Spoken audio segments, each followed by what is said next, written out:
بسم اللہ الرحمن الرحیم. میرا نام ڈاکٹر سہیل ظفر ہے. میں لیزر ویژن سینٹر میں ایز این آئی کنسلٹنٹ کام کر رہا ہوں. آج ہم آپ سے بات کریں کہ سفید موتیا کیا ہوتا ہے. ہماری آنکھ کے اندر ایک لینس ہوتا ہے جو شیشے کی طرح صاف ہوتا ہے. اس کا کام ہوتا ہے ریز کو فوکس کرنا اور پردے کے اوپر جو ہے پہنچانا. جیسے جیسے عمر گزرتی ہے تو یہ جو سفید موتیا ہے اس کو مطلب اس میں یہ ہوتا ہے کہ جو لینس ہوتا ہے اس کے اندر چینجز آنا شروع ہو جاتی ہیں اور اس کا کلر چینج ہونا شروع ہو جاتا ہے اور سفیدی اس میں غالب آنا شروع ہو جاتی ہے، جس کی وجہ سے آہستہ آہستہ ویژن کم ہونی شروع ہو جاتی ہے. عام طور پہ اس کی بڑی وجہ ہوتی ہے عمر کا بڑھنا، لیکن اس کے علاوہ کچھ ڈرگس کی وجہ سے، کچھ اسٹیرائڈس کی وجہ سے ہو سکتا ہے، چوٹ کی وجہ سے ہو سکتا ہے، کچھ ریڈیشنز کے افیکٹ ہے، تو کچھ اور ریزنز بھی ہو سکتی ہیں اور بعض اوقات پیدائشی بھی ہو سکتا ہے.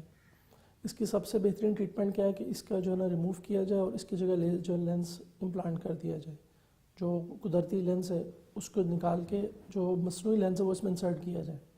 اس کے لیے ہمارے ہاں سب سے بہترین میتھڈ ہے، اس کو کہتے ہیں فیکو ایملسیفیکیشن، جس میں ہم یہ کرتے ہیں کہ آئس کے بغیر کسی ٹانکے کے، بغیر کسی قسم کے جو ہے نا اسٹیچز کے، ایک چھوٹی سی جو ہے نا ایک پروب انٹر کرتے ہیں، ایک چھوٹی سی پینسل کی نیڈل کی طرح ایک جو ہے نا ایک ٹپ ہوتی ہے جس کے اندر ویوز ہوتی ہیں، شعائیں ہوتی ہیں، جس کی وجہ سے وہ لینس کو پگھلا دیتا ہے. جو سفید موتیا تو اس کو پگھلا دیتا ہے اور اس کو پھر ہم اس کو جو ہے نا باہر نکال لیتے ہیں. جب ہم اس کو باہر نکالتے ہیں تو اس کی جگہ ہم لینس انسرٹ کر دیتے ہیں.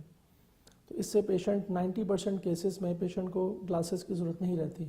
دور کے لیے، نزدیک کے لیے وہ اپنے گلاسز یوز کرتا ہے.